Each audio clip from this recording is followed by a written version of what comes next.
Hannah pressed her tiny hands against the window, leaving sticky fingerprints on the glass. "Mama." "Big car," she squealed, bouncing on her toes.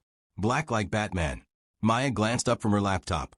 3 client presentations due tomorrow, all needing final revisions, and froze. The town car idling outside her apartment building wasn't the kind that belonged in this neighborhood. Tinted windows.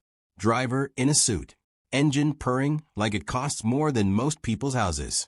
Her stomach dropped. "Hannah, baby, come away from a window," she said, trying to keep her voice calm even as her heart started hammering. 3 sharp knocks at the door. Not the casual tap of a neighbor. Not the rhythmic knock of a delivery guy. These were deliberate, commanding. The kind of knock that said, "I know you're in there, and I'm not leaving." Through the peephole, Maya saw a man in an expensive black suit, hands clasped in front of him, standing perfectly still. She'd never seen him before in her life. But those eyes, dark, burning with quiet intensity. She knew those eyes. She'd looked into them 3 years ago in Seoul. Different face. Same soul. Ms. Maya Carter. His voice was accented, formal. "My name is Kwon Taeyong. We need to discuss my niece." The world tilted sideways. Hannah tugged on Maya's designer jeans, one of the few luxuries she allowed herself. "Mama? Who that?" Maya's hands were shaking as she cracked the door open just enough to block his view of the living room, of Hannah. "I don't know what you're talking about," she managed. The man didn't argue. He simply reached into his jacket, Maya's breath caught, and pulled out a photograph. Not a weapon. A picture. Her and Min Jun. 3 years ago, at the Han River. Her head thrown back laughing. His arm around her waist. Both of them young and reckless, and in love. She thought she'd deleted every trace of him. "My brother kept many secrets from our family," Taeyong said quietly. "But children don't stay secret forever. May I come in?" If you're already hooked, hit that like button right now, and comment what you think Maya should do. 5 minutes later, Kwon Taeyong sat on her modern gray sofa, IKEA, but she'd styled it well, looking completely out of place. Everything about him screamed old, money, and inherited power. The watch on his wrist could fund a startup. The cut of his suit was bespoke. The way he held himself spoke of someone who'd never had to ask for anything twice. Maya perched on the edge of her leather chair, still in her work blazer from the video conference she'd finished an hour ago. Her home office was visible through the open door, 2 monitors, ring light, whiteboard covered in marketing strategies for her consulting firm. She'd built Carter and Associates from nothing. 3 years of grinding, networking, pitching. She had 12 employees now, Fortune 500 clients, and a reputation for brilliance. She hadn't clawed her way to success just to let some stranger from her past disrupt everything.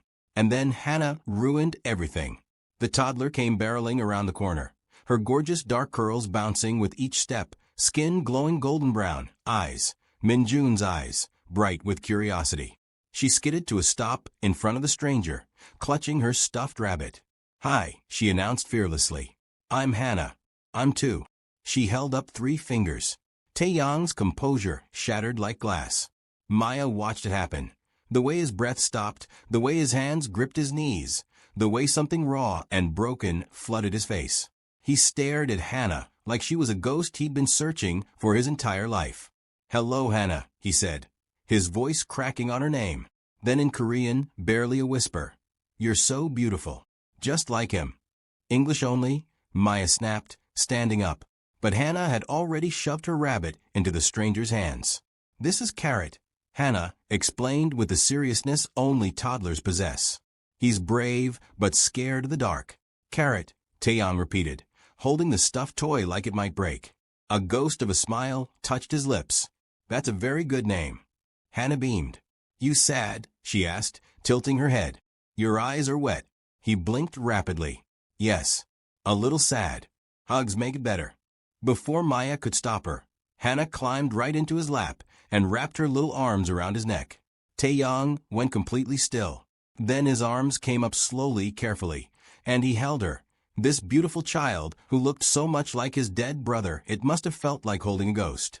His eyes closed, his jaw clenched. One tear slipped down his cheek before he could stop it. Maya's throat burned. "Hannah, sweetie, Go play in your room, okay? Mama needs to finish talking business with this man. But I want to stay with. Now, baby, you can watch your show on the tablet. Something in Maya's tone made Hannah obey. She slid off Taeyong's lap, grabbed Carrot, and ran down the hall, already asking Alexa to play Bluey. The moment she was gone, Maya rounded on him, her business negotiation voice fully activated. How did you find us? What do you want? And you have exactly 5 minutes before I call security. Taeyong carefully wiped his face, his composure sliding back into place like armor. Min-jun died 6 months ago. The words punched the air from her lungs. She'd known, felt it somehow, in that strange way you feel when someone who once mattered stops existing in the world. But hearing it confirmed made her knees weak. How? She whispered. Car accident. Quick. He didn't suffer. Taeyong's voice was flat, controlled, like he'd practiced this. He left a letter with his lawyer, instructions about his assets, his responsibilities, and, at the very end, a confession. About an American woman. About a daughter. Anger burned through the grief. He knew where I was. He could have called, visited, sent an email. God knows I kept the same number for 2 years waiting. Could he? Taeyong met her eyes. You knew what he was, Maya. You knew the world he came from. I knew he was rich, Maya shot back. I knew his family had businesses in Seoul. I thought he was into import-export, real estate, maybe some gray area stuff. I didn't know he was, she stopped, glancing toward Hannah's room. Mafia. Taeyong said the word for her. Organized crime? We prefer international investment holdings. But yes, our family operates in very profitable gray areas. And that world doesn't allow for American girlfriends and secret children. So he just erased me, pretended I didn't exist. He protected you by keeping you secret, Taeyong corrected. The moment the family knew about you, you'd have become a target, a weakness, something rivals could exploit. He paused. Min-jun loved you enough to let you go, to let you raise his daughter in peace. Maya crossed her arms, her business armor fully up. If he wanted us safe and hidden, why are you here? Why now? Because he's dead, and his will changes everything. Taeyong pulled an envelope from his jacket. He left half his personal fortune in trust for Hannah. Managed investments. Enough that she'll never want for anything. Approximately $40 million. Maya didn't flinch. $40 million was a lot, yes, but she'd pitched to billionaires. She'd negotiated 7-figure contracts. She knew how to keep her face neutral. I don't want his money. It's not for you. It's for her. A father's love for a daughter he never held. He set the envelope on the coffee table between them. But there are conditions. There it was. The trap. What conditions? Maya asked, her voice sharp and businesslike. The family elders want to meet her. They want her raised knowing her Korean heritage, her language, her birthright. He paused. They want her in Seoul, at least for summers. Maybe more. Absolutely not. Maya stood, pacing to the window, where Hannah had been standing minutes ago. I'm not taking my baby into your world. She's safe here. She's happy here. She has stability. Do you? Taeyong's gaze swept the apartment, nice, but modest. The kind of place a successful small business owner lives when they're reinvesting everything back into growth. You work 16-hour days. You're on calls during breakfast and dinner. Hannah has a nanny because you can't be there for pickup. I'm not judging. I can see you've built something incredible. But is this sustainable? Is this what you want for her? Maya spun around, fury in her eyes. Don't you dare. Don't you dare come into my home and tell me how to raise my daughter. I've built a multi-million-dollar business from scratch while being a single mother. Carter and Associates has Fortune 500 clients. I did that. Alone. While pregnant, while nursing, while sleep-deprived. We're doing more than fine. I can see that, Taeyong said, and he didn't sound sarcastic. He sounded genuinely impressed. You're clearly brilliant at what you do. But Min-jun wanted more for his daughter than just financial success. And so do I. Why? The question burst out. You're the heir now, right? A secret niece just complicates your life. Why do you care? Taeyong was quiet for a long moment. When he finally spoke, His voice was raw. I never wanted this. I was studying architecture in London. I had plans, buildings I wanted to design, a life that was mine. He looked at his hands. Min Jun was supposed to lead. He was good at it. Charismatic, strategic, strong. I'm just trying not to destroy everything he built while figuring out what to do with an empire I never asked for. From her room, Hannah started singing, a made-up song about bunnies flying to the moon. Taeyeon's expression cracked. That voice, that laugh, the way she looks at the world like it's full of wonder. He met Maya's eyes. That's all I have left of my brother. Please. I'm not asking you to abandon your life or your business. I'm asking you to let her know her family, to give her both worlds, the one you've built for her, and the one she was born into. And if I say no, then I leave. I respect your decision. He stood. But Maya, other people know about her now. I'm not the only one who received that letter. Not everyone in my family is patient or kind. If I could find you. He left the threat unfinished. He placed a card on the table. Four Seasons Hotel. Room 2847. After the door closed, Maya collapsed onto the couch, her carefully constructed composure crumbling. Hannah appeared moments later, crawling into her lap, tablet forgotten. Mama crying? Her little hand patted Maya's cheek. Just tired, baby. Long work day. That man, is he family? The hope in Hannah's voice broke Maya's heart. Her daughter had never had grandparents, aunts, uncles. Just Maya. Always just Maya. And, yes, the nanny. And yes, sometimes Maya's assistant when things got desperate. Maybe, Maya whispered. Maybe he is. That night, after putting Hannah to bed, Maya did what she did best, research. She opened her laptop and dove into every database, article, and social media mention of Kwon Tae-yong. Business acquisitions that looked like hostile takeovers. Political connections reaching the highest levels of Korean government. Rumors of organized crime that never quite became charges. Real estate holdings across 3 continents. But also, a children's hospital wing bearing his name. Scholarships for underprivileged art students. And buried deep in an architecture journal from 5 years ago, a stunning design for a Seoul community center that won international awards. A building that was never built because his father died and duty called him home. She found his old Instagram, abandoned when he took over the family business. Photos of London, of architectural sketches, of a younger man who smiled more easily. The last photo was of a building model with the caption, "Someday." Her phone buzzed at 2 a.m. Unknown number. I know you're researching me. Smart. Everything you fear about me is probably true. Everything you hope might be true too. The question is, which matters more for Hannah's future? Also, I looked into you. Carter and Associates is impressive. 30% growth year over year.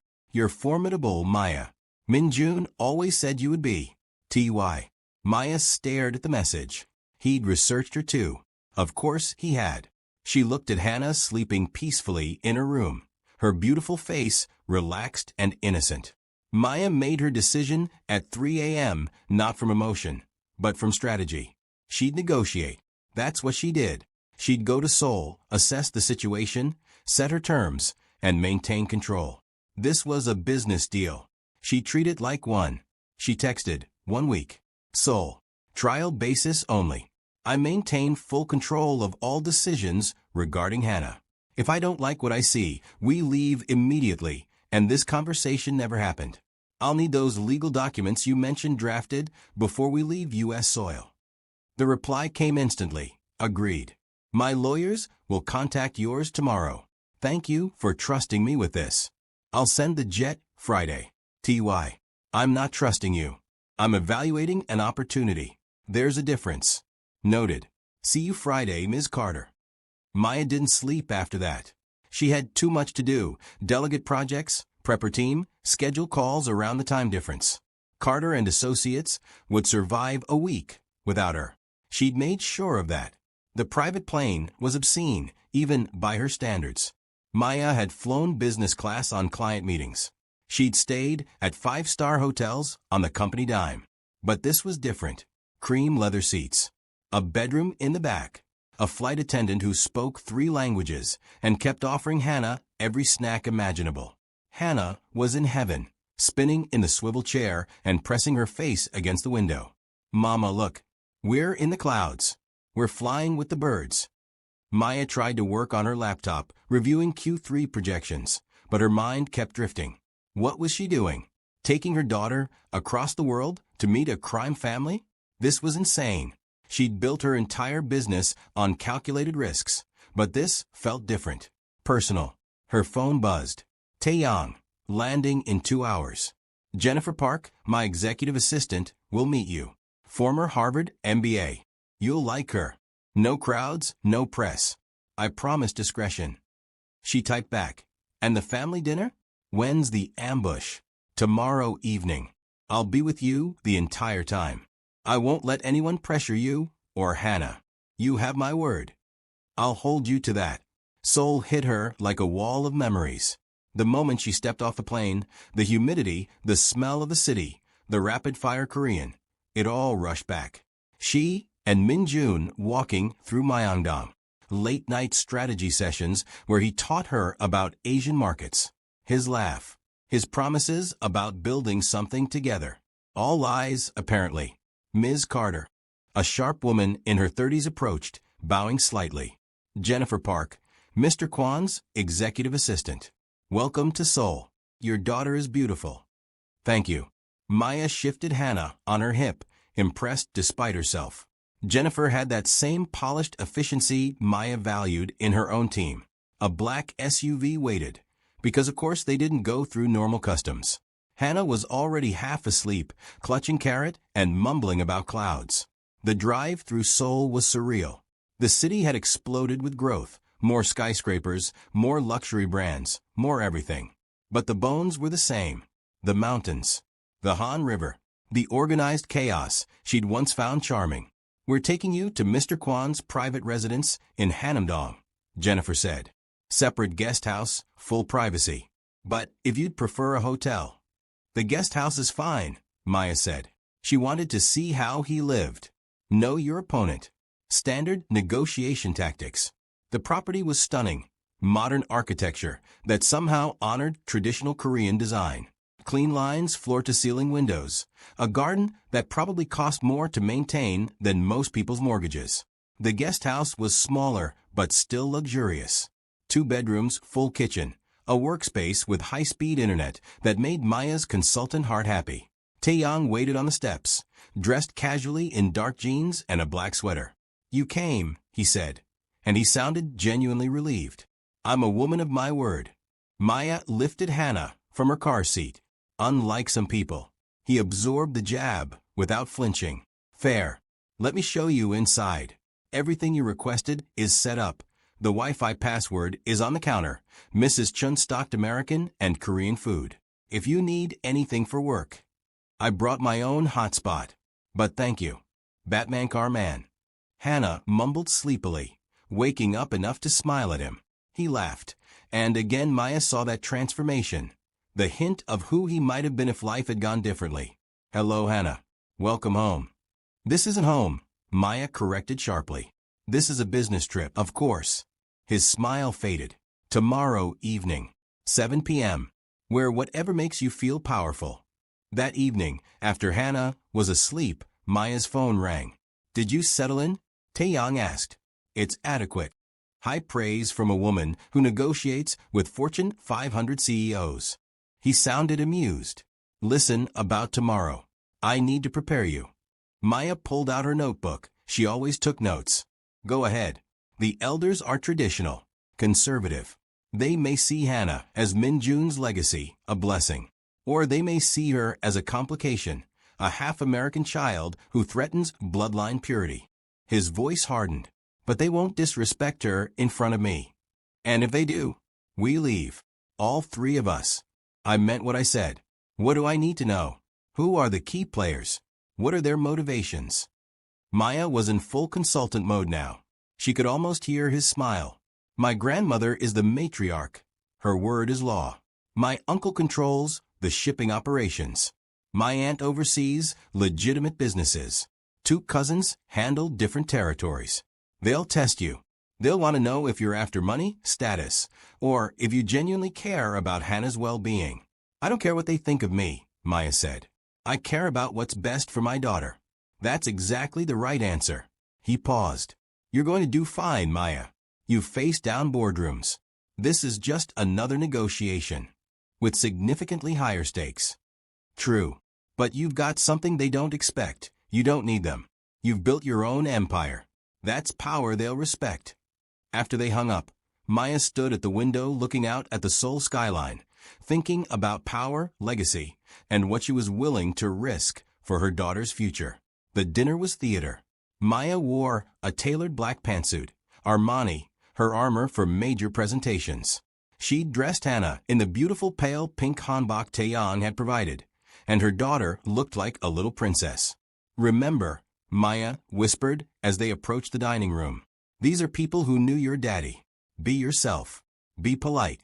But you don't have to perform for anyone. The dining room could have been a museum.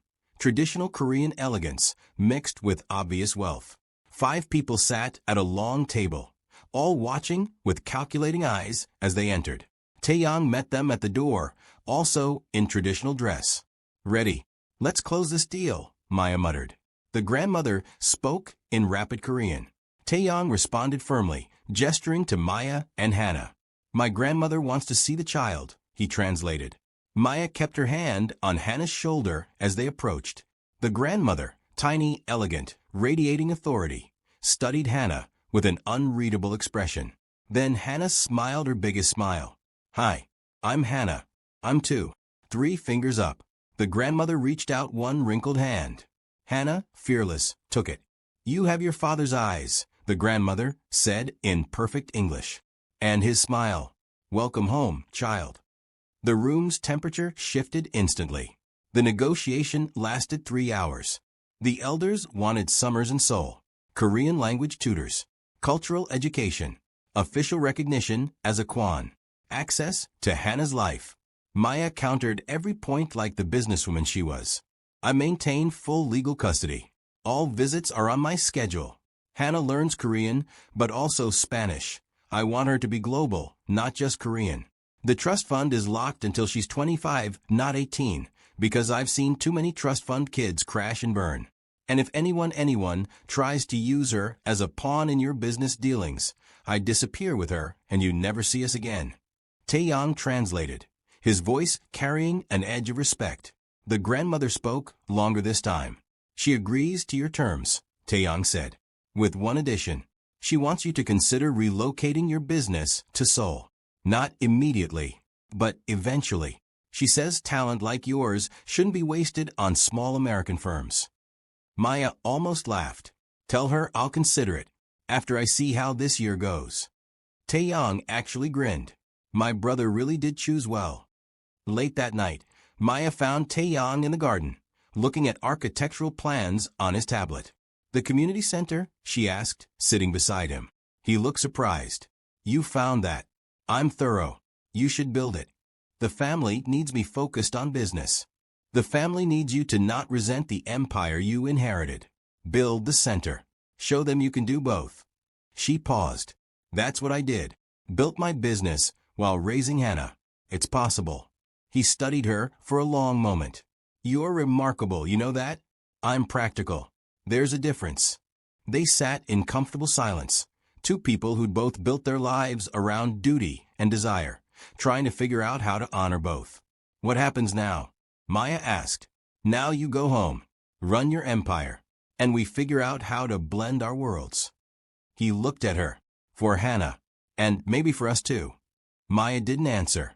But as she looked at the Seoul skyline, thinking about heritage and future, she realized that maybe, just maybe, this negotiation had been worth it. If this story moved you, smash that like button and subscribe for more K-drama stories. Comment below. Would you have trusted Taeyang? Would you have gone to Seoul? Drop your thoughts. We read every single comment. Stay tuned for the next story. You won't want to miss it.